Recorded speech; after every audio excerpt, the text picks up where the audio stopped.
இருந்தே நம்மளை பற்றி நிறைய சில வதந்திகள், அந்த டீம் இந்த டீம் அப்படிலாம் சொல்லிக்கிட்டு இருக்காங்க இல்லையா. ஆனால் இவர் எந்த டீமும் கிடையாது, மக்களுடைய டீம், பீப்புள்ஸ் டீம் அப்படின்னு எல்லாருக்கும் தெரிஞ்சதுக்கப்புறம் வேற என்ன அவதூறு பரப்பலாம் இவர் மேலே அப்படின்ட்டு ட்ரை பண்ணி எல்லாமே அவங்களுக்கு ஒர்க் அவுட் ஆகலை.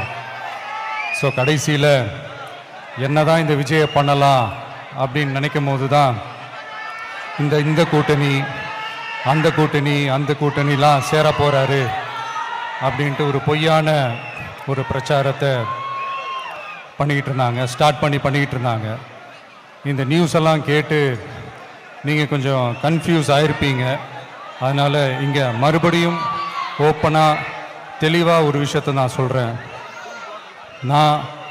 நாங்கள் எப்பவுமே மதச்சார்பற்ற கொள்கைன்றதில், அந்த ஸ்டாண்ட்லேயோ, மதச்சார்பற்ற சமூக நீதின்ற அந்த நிலைப்பாட்டிலையோ எப்பவுமே சமரசம் வச்சிக்கவே மாட்டோம்.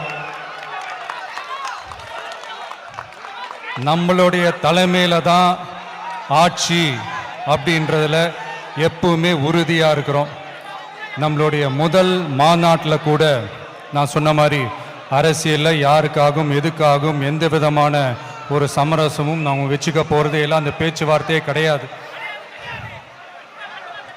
சரிங்களா? அதனால் யார் என்ன அவதூறு பரப்புனாலும் தயவு செஞ்சு அதை நம்பாதீங்க. எல்லாம் வல்ல இறைவனின் அருளால் நாம் நினைச்ச டார்கெட்டை நம்மளால நிச்சயமா அடைய முடியும்.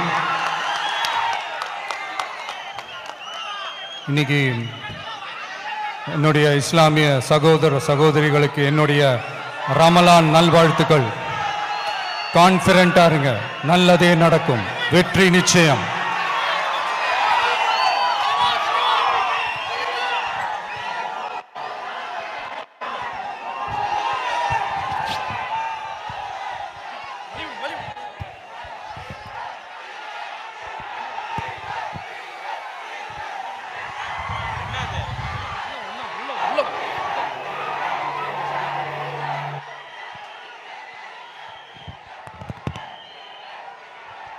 அனைவரும் அமைதியான முறையில் தங்களுடைய இருக்கைகளை அமரும்படி கேட்டுக்கொள்கிறோம்.